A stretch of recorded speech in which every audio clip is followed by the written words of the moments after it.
Hello student, education 24 में आपका स्वागत है। आज की इस वीडियो में मैं आपको बीए फर्स्ट ईयर के सेकेंड सेमेस्टर में आपका जो सब्जेक्ट है सोशियोलॉजी यानी कि समाजशास्त्र, उसके अंदर कौन कौन से क्वेश्चन आने वाले हैं, इस वीडियो के अंदर मैं आपको आने वाले क्वेश्चन के बारे में बताऊंगा। सो आप इस वीडियो को ध्यान से देखिएगा ताकि आपको आने वाले क्वेश्चन के बारे में अच्छे से पता चल सके। तो आइए बिना किसी देरी के हम लोग शुरू करते हैं और सोशियोलॉजी के अंदर जो भी क्वेश्चन आने वाले हैं उन आने वाले क्वेश्चन के बारे में जानते हैं। तो यहाँ पे सबसे पहले हम लोग अति लघु उत्तरीय प्रश्नों के बारे में जानेंगे। तो अति लघु उत्तरीय प्रश्नों में पहले प्रश्न की बात की जाए तो यहाँ पे आपका पहला प्रश्न दिया हुआ है, सांप्रदायिकता से आप क्या समझते हैं। पहला प्रश्न कह रहा है जो सांप्रदायिकता है उससे आप क्या समझते हैं। यहाँ पे आपको सांप्रदायिकता के बारे में बताना है। अब अगले क्वेश्चन की बात की जाए तो यहाँ पे आपका दूसरा क्वेश्चन दिया हुआ है, आदर्श जनसंख्या के सिद्धांत की आलोचना कीजिए। दूसरा क्वेश्चन कह रहा है जो आदर्श जनसंख्या है, आदर्श जनसंख्या का जो सिद्धांत है, यहाँ पे आपको आदर्श जनसंख्या के सिद्धांत की आलोचना करना है। अब अगले क्वेश्चन की बात की जाए तो यहाँ पे आपका तीसरा क्वेश्चन दिया हुआ है, माल्थस के जनसंख्या सिद्धांत की आलोचना कीजिए। तीसरा क्वेश्चन कह रहा है जो माल्थस के जनसंख्या सिद्धांत है, यहाँ पे आपको माल्थस के जनसंख्या सिद्धांत की आलोचना करना है।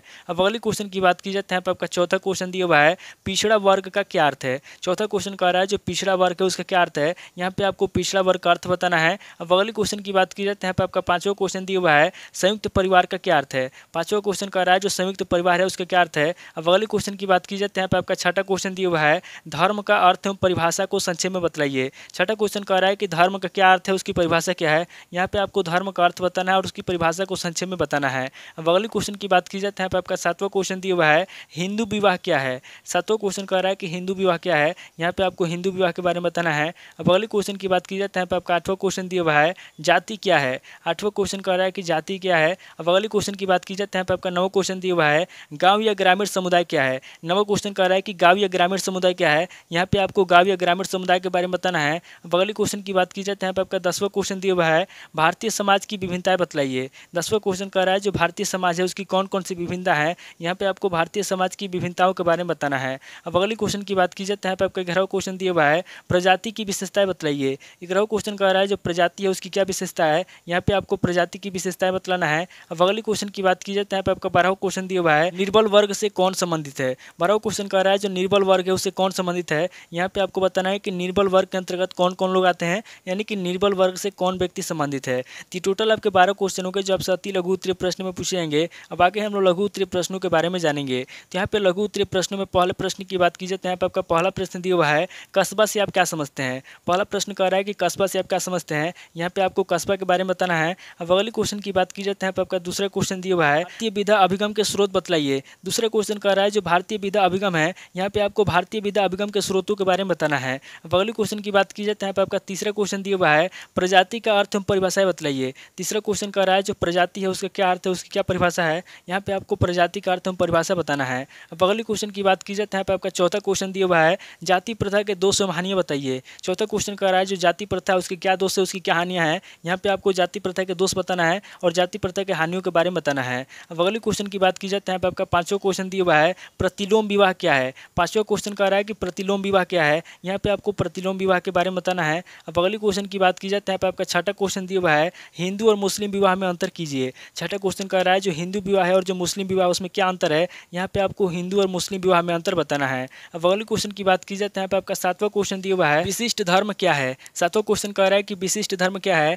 यहाँ पे आपको विशिष्ट धर्म के बारे में बताना है। अब अगले क्वेश्चन की बात की जाए तो यहाँ पे आपका आठवां क्वेश्चन दिया हुआ है, संयुक्त परिवार के प्रकारों की संक्षिप्त विवेचना कीजिए। आठवां क्वेश्चन कह रहा है जो संयुक्त परिवार है, यहाँ पे आपको संयुक्त परिवार के प्रकारों के बारे में बताना है और संक्षिप्त में उसकी व्याख्या करना है। अब अगले क्वेश्चन की बात की जाए तो यहाँ पे आपका नवा क्वेश्चन दिया हुआ है, अन्य पिछड़ा वर्ग से आप क्या समझते हैं। नवा क्वेश्चन कह रहा है जो अन्य पिछड़ा वर्ग है उससे आप क्या समझते हैं। यहाँ पे आपको अन्य पिछड़ा वर्ग के बारे में बताना है। अब अगले क्वेश्चन की बात की जाए तो यहाँ पे आपका 10वां क्वेश्चन दिया हुआ है, सामाजिक परिवर्तन की विशेषताओं का वर्णन कीजिए। 10वां क्वेश्चन कर रहा है जो सामाजिक परिवर्तन है, यहाँ पे आपको सामाजिक परिवर्तन की विशेषताओं के बारे में बताना है। अब अगले क्वेश्चन की बात की जाए तो यहाँ पे आपका 11वां क्वेश्चन दिया हुआ है, जातिवाद से आप क्या समझते हैं, उसके विकास के कारणों पर प्रकाश डालिए। 11वां क्वेश्चन कर रहा है कि जातिवाद से आप क्या समझते हैं। यहाँ पे आपको सबसे पहले जातिवाद के बारे में बताना है, उसके बाद आगे आपको उसके विकास के कारणों पर प्रकाश डालना है। अब अगले क्वेश्चन की बात की जाए तो यहाँ पे आपका 12वां क्वेश्चन दिया हुआ है, भारत में नक्सलवाद के स्वरूपों की व्याख्या कीजिए। 12वां क्वेश्चन कह रहा है जो भारत में नक्सलवाद है उसके कौन कौन से स्वरूप हैं। यहाँ पे आपको नक्सलवाद के स्वरूपों की व्याख्या करना है। तो टोटल आपके 12 क्वेश्चन हो गए जो आपसे लघु उत्तरीय प्रश्न में पूछे जाएंगे।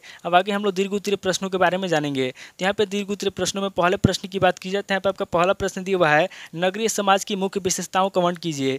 पहला प्रश्न कह रहा है जो नगरीय समाज की मुख्य विशेषता है, यहाँ पे आपको नगरीय समाज की मुख्य विशेषताओं के बारे में बताना है। अब अगले क्वेश्चन की बात की जाए तो यहाँ पे आपका दूसरा क्वेश्चन दिया हुआ है, भारतीय समाजशास्त्र में संरचनात्मक प्रकारात्मक परिप्रेक्ष्य पर निम्न लिखिए।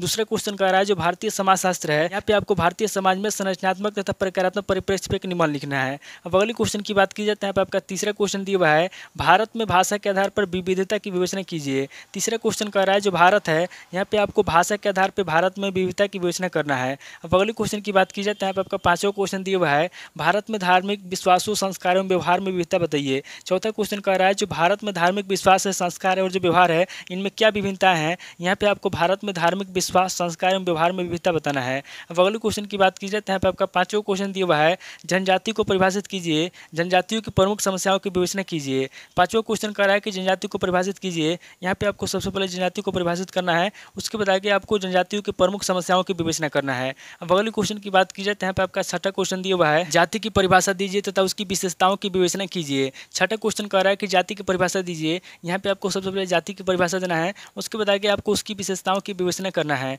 अब अगले क्वेश्चन की बात की जाए तो यहाँ पे आपका सातवां क्वेश्चन दिया हुआ है, हिंदू विवाह में हो रहे नवीन परिवर्तनों का वर्णन कीजिए। सातवां क्वेश्चन कह रहा है जो हिंदू विवाह है, यहाँ पे आपको हिंदू विवाह में हो रहे मानवीय परिप्रेक्ष्य के बारे में बताना है। अब अगले क्वेश्चन की बात की जाए तो यहाँ पे आपका आठवां क्वेश्चन दिया हुआ है, भारतीय मध्यम वर्ग का संक्षिप्त वर्गीकरण कीजिए। आठवां क्वेश्चन कह रहा है जो भारतीय मध्यम वर्ग है, यहाँ पे आपको भारतीय मध्यम वर्ग का संक्षिप्त वर्गीकरण करना है। अब अगले क्वेश्चन की बात की जाए तो यहाँ पे आपका नवा क्वेश्चन दिया हुआ है, दलितों के उत्थान हेतु सरकार द्वारा किए गए प्रयासों की व्याख्या कीजिए। नवा क्वेश्चन कह रहा है जो दलित समाज है, यहाँ पे आपको दलितों के उत्थान हेतु सरकार द्वारा किए गए प्रयासों के बारे में बताना है। अब अगले क्वेश्चन की बात की जाए तो यहाँ पे आपका 10वां क्वेश्चन दिया हुआ है, अनुकूलतम अथवा आदर्श जनसंख्या के सिद्धांत की विवेचना कीजिए। 10वां क्वेश्चन कह रहा है जो अनुकूलतम एवं आदर्श जनसंख्या है, यहाँ पे आपको अनुकूलतम तथा आदर्श जनसंख्या के सिद्धांत के बारे में बताना है। अब अगले क्वेश्चन की बात की जाए तो यहाँ पे आपका 11वां क्वेश्चन दिया हुआ है, राष्ट्रीय एकीकरण की बाधक तत्वों का विश्लेषण कीजिए। 11वां क्वेश्चन कह रहा है जो राष्ट्रीय एकीकरण की बाधक तत्व है, यहाँ पे आपको राष्ट्रीय एकीकरण की बाधक तत्वों का विश्लेषण करना है। अब अगले क्वेश्चन की बात की जाए तो यहाँ पे आपका 12वां क्वेश्चन दिया हुआ है, भारत में सांप्रदायिकता की समस्या स्पष्ट कीजिए।